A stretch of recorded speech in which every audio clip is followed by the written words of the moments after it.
for sticking with K24. Would like to welcome you to our social hour. Shiko Kaitani here with you. Karibu yet again to Health and Wellness. As always, looking out for you on our social media platforms at K24 TV, Instagram, Face, as well as X. We've got a brand new WhatsApp number. It's going to be scrolling at the bottom of your screen any second now. So please do take note of that should you wish to contribute to our ongoing shows right here on K24. Okay, today we are addressing period poverty, and it's quite unfortunate, but it is happening that a monthly period is a barrier for so many girls today. Not only is there enough work set out in terms of educating on sexual reproductive health, there's also the issue of rights and accessibility to sanitary products, which is a very major issue in this country as well. The fight to ending period poverty is on, and even, by the way, as this is a very significant month, we also do have menstruation management coming up next, menstrual health management coming up next week. We are welcoming the representatives from Kenya Works organization this morning. Both my guests this morning happen to be social workers. Would like to welcome Joan Alal as well as Ronoh Josphat to the show. Good morning. Good morning. Good morning. Thank you for having us. Karibuni sana. Actually, I have three guests because Joan. Yeah, we are three. Now we are three guests. Yeah, now we are three guests. Mtoto atatuchangia. I'll represent. You'll represent for Toto. But congratulations. Thank you. Right? What is your due date? I rather not. Because we want to invite ourselves for the baby shower. Welcome. See, even men go for baby showers Yeah, these we days. do. But you're welcome. You're welcome. Yes. Okay, we're going to ask Joan still about that due date. But okay, so Karibuni sana as well as Plus Toto, who is well represented. So let's just start off by just giving this conversation some context. And maybe, Ronoh, let me start off with you so that we can help our viewers understand what the term period poverty is. In very simple language, what is period poverty? Yes. Thank you for having us, and thank you for joining the conversation. And period poverty, it encompasses all things to do with lacking the information, which is basically the education, lacking the products. Yeah. Lacking, it encompasses what we call waste management, how to dispose those the used period products and all that. So it's a spectrum of all things that I've just mentioned. Right, Yes. right. Joan, what would you describe as the contributing factors to the rate of period poverty that we're seeing? And it's interesting because this is not just, unique to Kenya alone. Of course, across Africa and very many Asian countries as well are still talking about period poverty today. So what could be leading to the spike in those numbers?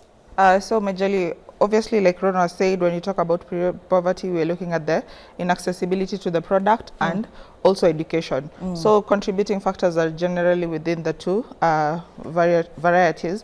So the first one is financial constraints. Right. Poverty levels have made it difficult for parents or for people to access the menstrual product itself. Also things to do with stigmatization. Mainly because we don't talk about menstruation as openly. Right. So also culture affects period poverty because we find there are certain cultures where period is taken as something to be dirty. So you find also it's a contributing factor to period poverty. Correct. So there's a lot of factors that contribute to period poverty, but those are the major ones. Right. Yeah. Let's just remind our viewers that we will be looking out for you. I'll be also highlighting some interesting stuff, resource materials that you can pick up. We've got a book that we will be highlighting at the second half of the show. Also, we do have, some of the teasers that we put out on social media, but it's never too late, obviously, for you to send in your text message. In fact, we've just kicked off. So text in, contribute, also weigh in about what more we can do. We always like recommendations on this show, solutions to issues. I think perhaps once upon a time you do remember the horrific stories that were out there about women who will do anything, getting to the point of actually bartering, you know, themselves for pads. So you've read probably about the stories about sex for pads, and I would really like to engage the two of you, you know, on this. Let's talk about the sex trade business that emerged due to the product access challenges in this country. And, you know, let's take it from a woman first. Joan, I mean, I'm sure with your on-ground work, looking at your fellow sisters, daughters, cousins, who have to get to the point whereby they're actually trading sex for pads. I mean, wow. Yeah, it's so sad, but this is the reality that happens. And the funny thing, it's not only in women, it's also in very small girls. Because you find a girl doesn't have access to menstrual products. They're unable to talk maybe to their mothers, teachers, or anyone. So they rely on men who end up buying for them the sanitary towels in exchange for sex. And that's why there are so many high pregnancy rates in Kenya due to this factor. Also, that's why you find even mothers end up engaging with sex with men in order to get money for sanitary towels, and this becomes a very big issue. Single mothers end up, you know, you find a mother has like 7 children, all different fathers. So it's very sad. It happens from a young age to even older people. There actually in Kisumu we found even there's sex for fish. Not sanitary towels for fish. So you find where the fishermen give the ladies money to buy sanitary towels, and then they these women get also fish where they sell to the market. So there's a huge gap there. Ronoh, please weigh in on that. I think that's a sad affair, and as Alal mentioned, there's what we call lack of parenting touch. As the girl grows, as they reach puberty, they need education on matters to do with their health, on matters to do with their bodies, the changes which they undergo. And you find that, yes, parents are so busy with going to work, going to jobs and all that. So they lose touch with their kids. Aside that, the kids themselves, they can resort to maybe their friends who, in a large extent, maybe they lure them to unhygienic ways of acquiring the pads. In some cases, we find that in informal settlements, whereby the kids themselves or the parents themselves, they have no consistent flow of income. So the girls themselves, when they reach the stage, that stage of maybe requiring the pads, they would resort to maybe easier ways of acquiring the pads. And when we have what we call a child-parent conflict, whereby maybe there is no that disharmony between the parent and the child. The girls themselves, let me specifically talk about the girls of a younger age, they will feel shy to open up, to talk, because there's that maybe that brushing of one another and all that. So they will feel shy to talk or to share what's maybe they need and all that. So you find that that's a contributing factor. And there's the price itself, the price of affording the commodity. Because you find that yes, it's every month to afford the commodity in those people or those families living in a low economic status. It will be hard. That's why they resort to it, because it's honestly it's not affordable, and it's not, you know, you compare that, like, what are the options that they have? It's either we eat, you know, or we are going to start pay rent, or we are going to start buying sanitary towels. So it's literally not viable for them. But you know, another aspect, even Joan, now just jumping to you, is the fact that, like the way Ronoh is saying, you know, we are kind of not aware of what our rights are, what we are entitled to. And this brings up the issue of the sexual reproductive health rights in this country. I mean, what would you like to let women know in terms of their rights? What are you entitled to as a Kenyan woman? First of all, it's a human rights issue, It right? is. And because we're not aware of those, this is a great opportunity because, I mean, this is a national platform. What should women know? I believe menstruation currently, we are in 2024. Yeah. We should not be talking about period stigmatization, but unfortunately we are. But women have rights to access the menstrual products. They have a right to access it in an affordable, where it's affordable, but it's one of the things that it's overlooked. We have a right to over control of our bodies. Let's say, especially this happens in marriage. You find a woman giving birth to so many children because maybe the husband wants to and themselves they don't want to. But women are unaware. They actually have a right to say no. They have a right to go for family planning. They have a right over their own bodies. This is your sanction. You're supposed to take care of it. You have a right to eat. But unfortunately, it's not talked about as oftenly or even as openly as we'd want to. Right. So it creates a lot of issues. That's why there are a lot of gender-based violences, sexual violences, FGM, because women are unaware of their own rights. Right. And even if some women are aware, they are even scared to maybe air it out and say, you know, I have a right to this, I am supposed to get this. So it creates a very huge gap, and it brings a lot of issues. Right. You know, where we work at Kenya Works, we do most of the trainings on human rights advocacy, on gender-based violence, and all these factors. Sometimes when you talk about these rights to women, they're like shocked. They're like, oh, you mean? I didn't know. Yeah. I'm entitled to this. Right. Yeah, I didn't know there's maybe rape in marriage. I didn't know I'm entitled as a woman. I'm supposed to be getting this. Even some forms of gender-based violence, they don't even know. You know, I didn't know I'm actually being violated, and they don't even know. Right. So if they don't know they're being violated, then how will they know that this is a right I'm supposed to be? This is something that is fundamental in my life, you see, and that's why there's a huge maybe disharmony in our society. Correct. There's a lot of work that needs to be done. Yeah, maybe to add on that, it's great to know that, or rather it's imperative to know that the period poverty undercuts what's called fundamental human rights. Specifically for girls, because when you talk about lacking the same, you are talking about infringement in matters to do with the rights to health, rights to education, rights to information, and all that. So it's undercuts different spectrum of human rights, specifically for women and girls. Right. Yeah. Ronoh, there's the sanitary pads bill.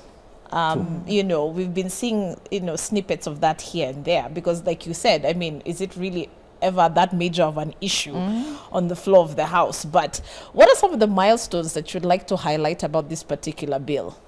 I think the first milestone is exactly what you have talked about, sanitary health bill. We have it now. That's a milestone. Right. Because this is a century whereby this, the bills itself, they should already be implemented in different jurisdictions or places. So milestone is we have the bill. The other thing is what the bill addresses. The bill addresses provision of quality. Now, when you talk about quality, I think that's a key thing because you know, girls resort to unhygienic products. So when you talk about the bill itself highlighting what's called the quality, it's touching on provision of the hygienic products of managing the menstruation.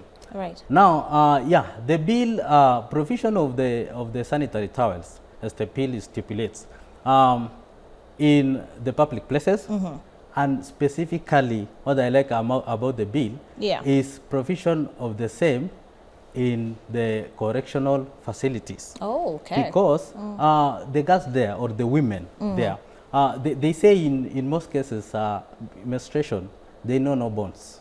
They know no boundaries. Whether you are in a slum, whether you are in a prison, whether you are in any places, they will have to come. Right. Na awapigange simu anakuja. So the bill highlighting provision of the same in the correctional facilities, I think that's a milestone. It is. Yes. It is fantastic. You feel like there's something there that you think also stood out to you? Yes, like Ronoh said, we are happy that it's there. Okay. It's one of the things that people, for example, for us in our sector, we've been wishing or aiming towards. So the fact that it's there, it's a good thing. Right. But we also think there could be things that should be added into it, and there could be things that should be maybe adjusted into it. Because in as much as the bill is there, but we should also look at the implementation aspect of it, because that's where things sound good on paper, like in equal ground, literally. Most bills have only as a blueprint, but then again, the girls and the women should be enjoying the policies in that bill. They should be enjoying the rights in that bill. Correct. But you find in certain areas there are still girls not accessing, because normally we talk about in the office, we talk about how there are maybe condom dispensers. There should be sanitary towel dispensers, because it doesn't pick a point. In sex you can actually decide, I'll have it at this time. This one, there's no for deciding. This one, there's no you deciding. Yeah, it comes like there's no appointment for your period. Exactly, there you go. It comes. Right. So imagine if there are, like sanitary towel dispensers in washrooms. Absolutely. That's a game changer. Exactly. Yeah. So we won't be having such issues. Most girls are scared to ask even another girl or even a teacher or even a mother, because we were not brought up to talk about these things. Right. So you find a girl is in their period and they don't have this product, they don't have anyone to talk to. Now where do they get the product from? Right. So I think there are gaps that also needs to be addressed, and to fill maybe these slots and to be able to capture everyone, and let's just say implementation. Ronoh, what is it? Because I can see you want to say something. She has talked about an imperative thing called implementation, because we can be having bills, we can be having maybe even the policies, but implementation part of it is mostly a challenge, of course, in our areas. Right. Now, concerning the bill, because she has touched about the misses of the bill. Now, there's what we call sustainability aspect. Did the bill addresses the sustainability aspect? Yeah. How are we going to make this long term? Yes. What's the longevity of this? Yes. Yeah. Because yes, we can be having allocation and all that, but how can we make this thing to be sustainable? Correct. In such a way that yes, we are having that maybe that target number, but are we reaching all the girls or all the women in the country? And how about the population? What's the population of these girls? Right. Now, in the case of maybe provision of the sanitary towels to public institutions and all that, you find that the provision of the same normally targets schools, of which now how about during holidays? Because, what next? Yes, because the girls do come to breaks during holidays, and yeah, they experience their days. So how are we going to address that? Because during holidays is when majority of them are vulnerable to prayers. I can say prayers. Yeah. The theme of praying for they normally say in a jungle, the weak normally get attacked. So when you have someone who is in need, right, they can easily maneuver their ways Correct. and get whatever they want. Right, Yes. right. Very good point there. I think I'm enjoying this conversation so far. I hope you are too. We are going to take a short commercial break, and of course, when we get back, there's definitely more from Joan as well as Ronoh on addressing period poverty. There's also some exciting news coming up this week. It's a very busy week for people in their sector, and we'll be telling you why you also need to plug in. Also, in terms of resource material, books that you can pick up, we've got a couple of recommendations, or at least our recommendation that we'd like to give to you. We'll also be sampling some feedback in regards to today's discussion. If you haven't sent in a text message, kwanza watu wenu, I hope they are watching, eh? Watu wa Kenya works, muko wapi? We want to see your text messages through our WhatsApp number. And of course, when we get back, we'll be taking a look at those. Stick with K24 for more.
And welcome back to the show. Shiko Kaitani here with you on health and wellness. We are talking about period poverty this morning and what more can be done. Also, we are looking out for you on our social media platforms at K24 TV, as well as through our WhatsApp number at the bottom of your screen. We're still in studio with two social workers from Kenya Works Org, Joan, Alal, as well as Ronoh, Josphat, also helping us tackle this particular topic. Joan, Ronoh, welcome back to the show. Let's take a look at what Kenyans had to say from our teaser this morning. Let's take a look at what Harriet has messaged in. She goes on to say that in this day and age, it's a shame that we have to discuss issues such as period shaming. Have we not progressed as a society at all? We also need to educate boys and grown men too on all matters menstruation. By the way, that's a good point, because we always talk about what else can we do, right? How do we rope in the boys? So how do we rope in the boys? Ronoh, we keep saying the boy child has been left behind. Muko wapi in this conversation? To include boys, Yeah. it's imperative, because you cannot say we are ending or fighting an aspect in a society whereby you alienate or maybe you have a program which is skewed towards maybe one gender. So having all people in the society is imperative, because it helps in solving the issue once and for all. Because boys themselves, in future they will be fathers. These boys, they are the sisters. In some cases, boys are maybe elders in the family, Right. and maybe in some cases they lead, or they are teachers or in schools. So it's imperative to involve them, because as you all know, the period poverty itself, it's all the key thing which leads to perpetuation of the issue is what we call lack of education, which is misinformation, which is all about period poverty. Correct. All right. Let's look at another text message, Tafadhali, as we move along. I saw one here from, Sami Kakamega, going on to say, I have been blessed with 3 daughters. I have had to learn about the M word and pads. I'm glad that my eldest daughter can trust me enough to ask me for sanitary towels, and I hope her sisters will do the same. Fathers, let's not leave the burden on moms only to help our daughters understand and value their bodies. Wow. Yeah, that's amazing to hear. That's an amazing point. Yeah. Yes, because a lot of men find it difficult to even go and buy sanitary products Yes. at any shop. But for us, what we try to do also to include men and boys, Yeah. during our trainings at Kenya Works, we normally also educate boys together with girls. We don't separate them, so that they can grow up knowing this is a normal. societal issue. Yes. It's not a women's issue or a men's issue. Fantastic. And daddies who are raising girls, I hope that has hit home, and please text in as well. How do you actually engage when that time of the month comes? Ama, you just leave it to, you go talk to your aunties or go talk to your mom or your big sister, she'll sort you out. Gentlemen, please let us know how that works out for you in your household if you're raising girls. All right, last text message before we'll actually look at some more. Badai Kamwega Isaac, thank you so much for texting in. What is government doing about access to pads in this country? If we can't achieve the status of free pads for all girls, then let's embrace reusable products. Exactly. Okay. See, condoms are free. Sure.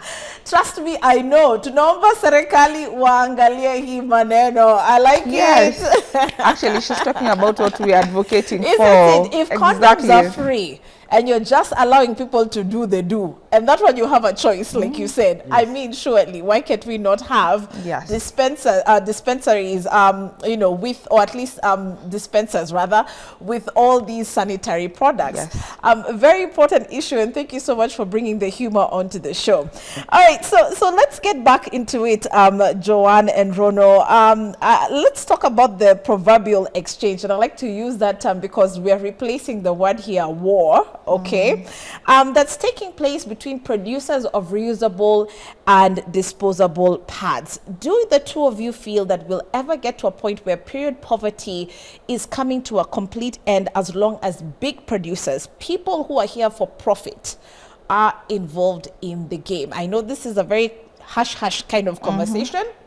But I've picked up conversations like this from people who are in your spaces. So if you're bold enough to comment, Ronoh, what do you think? What do you think? Yes, reusable versus disposable. I think the conversation should be, or it should not be, who does better between maybe those who are in the line of reusable or disposable, but what we all can do better. Because we are fighting, or we have the same vision. I think difference too is the approach of the mission. So what we can do better is the what, because we have talked about the sustainability part of it, and Joan has talked about maybe the price or the accessibility of the same product. The reusable products, I can say, because there are various spectrum which contribute to period poverty. One is, let me talk about the infrastructure, because if you move around the place, if you move down there in remote places, there is roads, Boa roads and all that. So how will the girls, or how will the women get access to the product every month? Now, we have in some cases, the things to do with floods, which all of a sudden they cut off the roads. How will the product reach the end user? Now, the reusable pad itself, the girl will be assured that throughout the year, there will be period, they will be managing their menses well, and in a dignified manner. You talk about the cost. Now, there's an aspect of environment. Now, how are we friendly to our environment when you are using the product which may be damage or causes maybe an effect to our environment? Do reusable pads have an effect on the environment? I think the conversation, because we have what you call the SDGs, and we are moving towards the Vision 2030 and the SDGs in place. So when we talk about maybe the conversation or the pull and push between reusable and the disposable ones, I think what's driving us is caring for environment. Driving us is looking the aspect of economic aspect, affordability of the pads and all that, because the informal settlements, if a family cannot afford 3 meals a day, will they afford a pad every month? That's a good question. That's a good question. One of the challenges, I believe, and by the way, we are going to be hearing about one of their products as well. I believe it's called the Makini pad, right? Yes. So they'll be telling us about the Makini pad towards the tail end of the show. But just getting back into that general space of reusable pads, one of the things he's mentioned, infrastructure. You can't talk about menstrual management without sanitation. And so here comes in the question, it's easier for me to buy a disposable. Kama maji ni shida, sindio? So what happens then? I think that's a misconception, because people think that maybe when you're using reusable, you require a lot of water. Like the Makini pad for us, you don't require a lot of water to wash it. But then again, you look at, you say that push and pull between disposable and reusable. But then again, what are we solving? We are all trying to end period poverty. We are all trying to give girls access to hygienic menstrual products. Instead of a girl going into unhygienic products like using pieces of clothes and all that, why doesn't the girl take a reusable and use it? Because sometimes the government provides maybe the disposable ones in schools, but what about during the holidays? Like they are not said, they can complement each other. But then again, you have to look at the benefits of each. Yes. And how is the uptake of reusable? Because one thing I have to just mention is, and this is not K24 Media Max, this is just me as Shiko, and I always wonder how effective the campaigns of dishing out sanitary towels is. Like you had said, the key word is sustainability. I'm the type of person who's like, don't buy me the fish, show me how to fish type of conversation. So when we talk about, okay, we're going to get trucks and we load them up with pads and then we take them to Marsabit. Okay, so Joan and Ronoh, you've come this week, and then next month, where are you? To Exactly. give me the same towel. Exactly. Yeah. Sustainability. And that's why for us we decided to go with the reusable. Because Right. we are not, there are also certain areas in the roads are bad. You can't go back every time. You can't go back every time. Also, financial constraints sometimes limit you. There are so many aspects. If the government is being limited to maybe to give disposables to all girls in Kenya, Why can't they? yes, Yeah, the alternatives, that is. exactly. Right. So they should, and that's why we were advocating, if the government, as they give out the disposable, which is a one-time thing, they should also include the reusables to complement the girls, so that they are ascertain. Right. In this time, in a year, I am secure with the product. So exactly, what more or what can we do Yes. best? So you say let the two complement each other. Yes, let's work together. Let's work together, and that's by the way an amazing, and I want to applaud the two of you for saying that, because it's very hard to find big producers in that particular space willing to share it with people who are in the reusable sector, because remember, profits are the ones that are driving everything. Right? So why share the space? And this is a solution. Okay. Why don't we go ahead and tackle the taboo, stigma, and misinformation that's around menstruation today. One of the key areas that you'll find very many organizations talking about is the fact that this thing called the M word. In fact, when one guy is still calling it the M word because not unable to say that. We can't say the full time. So what are you still seeing in terms of misconceptions around menstruation on ground? I think it's interesting to hear your perspectives from people who have been on site.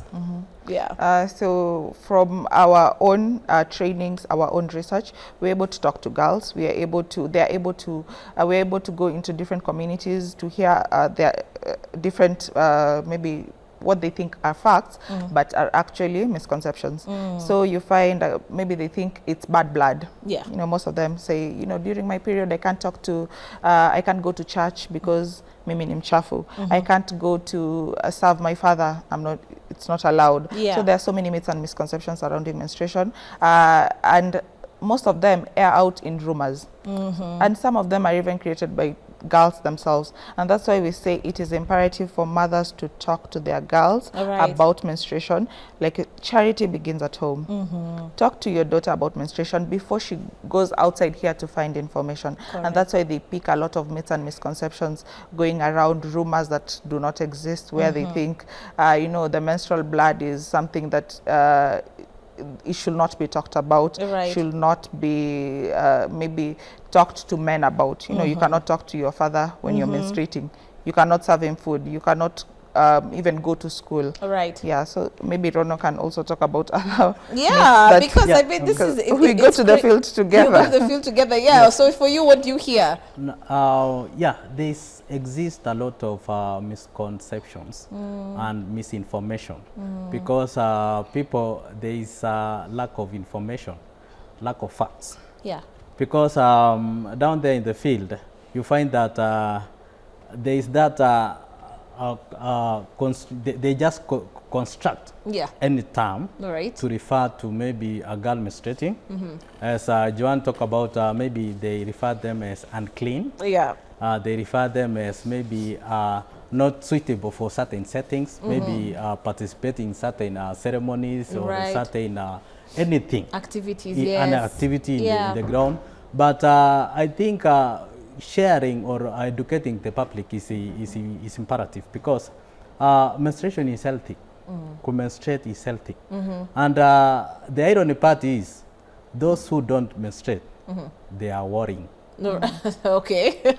So we should not make it as those who menstruate to worry. Because when you don't menstruate, you will find yourself in hospital. There's a problem. Yes, there's a problem. So when the girls menstruate, in fact, it should be a more celebration. Like celebration, right? Yes. Because it's a gift from God. Yes, it's a firm one thing. Yeah. This girl is healthy. Yeah, they are normal. Yeah. And they are free. So we should make it for them to be free. Yeah. for them to menstruate and to provide the products so Yeah. that they can use in a dignified manner. And this also ties into the question of when to have the talk. You know, a lot of parents struggle with actually talking about sex to their children, but then you wonder how soon should the conversation around menstruation begin in the household, because you'll find that it's after it begins when you're confused is when someone comes to say, oh, by the way, let me let you know what's happening with your body. Sure. So that state of confusion, I mean, how soon should we start these conversations at home? Look at when do girls begin menstruation generally. Yeah. Some girls begin menstruation as early as 9 years. So at that age, God, our body, has thought it twice. This girl can begin menstruation. Then why should we not talk about it that early? So personally, I believe as young as maybe 8, 7, Yeah. even 6 years, you should start talking to your daughter about menstruation. Yeah. Tell them that this can happen, because sometimes you find menstruation can begin when a girl is at school Yeah. with no one to talk to. But when the parent had already briefed them about this, they'll not be shocked. Right. They'll not cry alone. They'll not suffer alone. But they'll be able that's to nice. know, you know, this is actually something that is normal. And just be able to go maybe to a teacher and say, I've started menstruating. Right. Because that first experience, some girls think maybe they're sick. Yeah. Maybe something is wrong. And not just talking about menstruation, but also menstrual health, Yeah. products that are available, all the spectrum. Right. Yes. Right. Yeah. So I talked about the contributing factor to period poverty, and one factor is a child or parent child conflict. Yeah. Now let me just touch a little bit concerning a certain program we have in Kenya. It's called Community Works. Yeah. Where among the topics or the areas of training, it's called parenting. And in parenting, there is what we call positive parenting and good communication in the family. Now, when we have good communication in the family, when they exist that harmony, when there exist that healthy relationship in the Yes. family, everything and anything can be talked in a free manner. Because when we have the children, or when Yeah. we have all the family members being freely, being able to talk to one another, being able to share, it means we are close to our children, and it means we can give them the right information. When you give them the right information, they will not go out there and collect the wrong information. Right. The other thing is maybe we should maybe train parents, not necessarily parents, the teachers. Right. On how to handle. On how to Yes. handle. Because in some cases, maybe the children are not free to their parents, because we are not all the same. Yeah. Now, there's what you call, in human relations, there's what you call the secondary others of interaction, which falls in the schools, falls in the church and all that. So in specifically the schools, we should train the teachers concerning how to talk or how to come up with the topic itself in such a way that the students or the people themselves, they can be free to talk or to share information. That's a really good point. That's a really good point. So just empowering teachers, educators to be able to manage such situations within the classroom. I'll ask my director to let me know once we have that book. Remember that resource material? Okay, fine. So we'll cue that shortly. But first, let me just give Joan the opportunity to tell us about the Makini pad. Congratulations. So far, you guys have reusable products in the market. Yes. Okay, so that's what she's holding there. So very quickly in the 5 minutes that we have, let's talk about that and then we can start winding up. So what is that now? This is the Makini pad. Okay. It's a reusable sanitary product. It has been made actually here in Kenya. Okay. Luckily, the government has also put in policies that remove taxes from the menstrual materials. Okay. So products last a girl between 12 to 18 months. And inside, it contains 8 reusable sanitary towels. Okay. There are 8 of them. Yeah.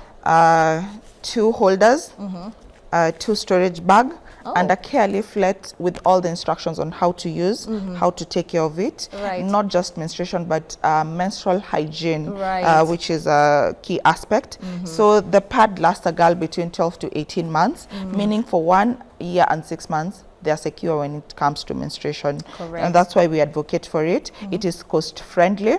Actually, currently we'll be launching a new design approved by KEBS. So we are inviting everyone on board to come and help us on the launch. Yeah. It will be on Thursday. We are holding a summit to talk about menstruation, Okay. to create a platform where we look at when we talk about our flow, we talk about our future and sustainability of it. So we believe reusables are the sustainable way to go when you talk about menstruation. Okay. Yes. And we're not just talking about low-income areas here. When we talk about sustainability, even your working class woman should be thinking that. Yes. In your opinion. Yeah, Okay. true. Because I talk about periods not knowing, or rather menstruation not knowing bounds. Yeah. Because it will affect right from the middle, the lower, Yes. and the upper class. And the upper class, right? Yes. Okay, okay, I like that. So reusable pads, ladies, we're being challenged. Are we ready to make that switch, by the way? Not just for lower income areas like Joan, as well as Ronoh is actually talking about. Yeah, go ahead. I mean, you can still pass them around. We can take a look at those. But even as we're talking about, you know, sustainable ways on how to deal with period poverty, we promise that we'll just let you know about some resource material that's out there. So take a look at this. Bono Director, please put that up on the screen. When Something is Wrong is a book that's out, and it is all about understanding menstrual disorders in this case. This book is actually addressing menstrual disorders and targeting young women. And so it's not even just about you getting your period, but understanding when something is wrong with your cycle. And so we want to encourage you. This is a Kenyan author, Doris Murimi, who's written this particular book, has been approved by KICD. It's out, it's available. Please look out for it on your social media platforms rather. Simply search When Something is Wrong, Understanding Menstrual Disorders. It's a good complementary book to the kind of discussions that we're having this month on menstrual issues and hygiene. Okay, so you guys have a busy week coming up. We also do have Menstrual Hygiene Day coming up. What's the messaging this year? Joan and Ronoh, as we start saying Kwaheri. Okay, who wants to take that on? You? Okay, go ahead. So we are planning a menstrual health and hygiene summit at Kenyawak's organization in Ongata Rongai. Yeah. We are inviting everyone to come on board, and so that you can be able to talk about menstrual matters in a large platform. We'll also be launching the Makini Pad Kit, the new Makini Pad Kit. We're also inviting supporters. Yeah. Actually, we have a fundraising drive currently where anyone is able to donate sanitary towels to vulnerable girls in Kenya at 1,000 shillings. You're able to support a girl. You're able to support women at our production unit, because they're the ones who make the sanitary towels. So these women also are able to sustain their families. So it helps in so many ways. So welcome everyone, and for me, I can just say I believe reusables are our future. Okay, fantastic. As we say Kwaheri, you're parting short, Ronoh, and this is a very important message.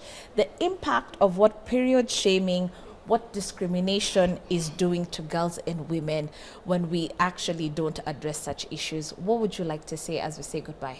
The impact itself of all the matters to do with period poverty on the girls or the women and the girls themselves, it's entrenching in their, it's infringing, rather it's infringing in their rights, right to health, right to education, right to information and all that. So let me weigh in on the matters to do with sustainability and affordability of the pads, because when to address period poverty, it means we have to have sustainable way.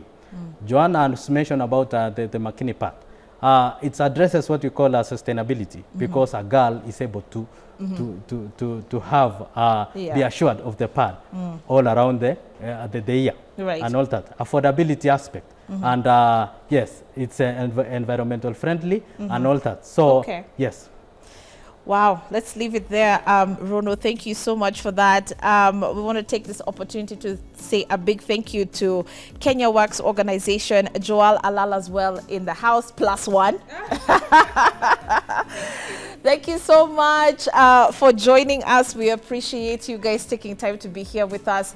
Like they're saying, by the way, if we're going reusable, we're really thinking, by the way, long term, and how we're going to actually help our environment and even, do more for girls and women across the globe, by the way, who are still dealing with the issue of period poverty. Support a lady today. By the way, you've had great ways that you can actually plug in, whether it's by buying a book or even plugging into something such as these reusable sanitary towels. Thanks so much again for the feedback. We want to leave it there and invite the duo of Sarah Ibrahim and, oh my God, the man who has energy for 75 people, Tony, on set as they get interactive. My name is Shiko Kaitani. We'll see you bright and early tomorrow. Bye-bye. Thank you. Say bye, guys. Thanks.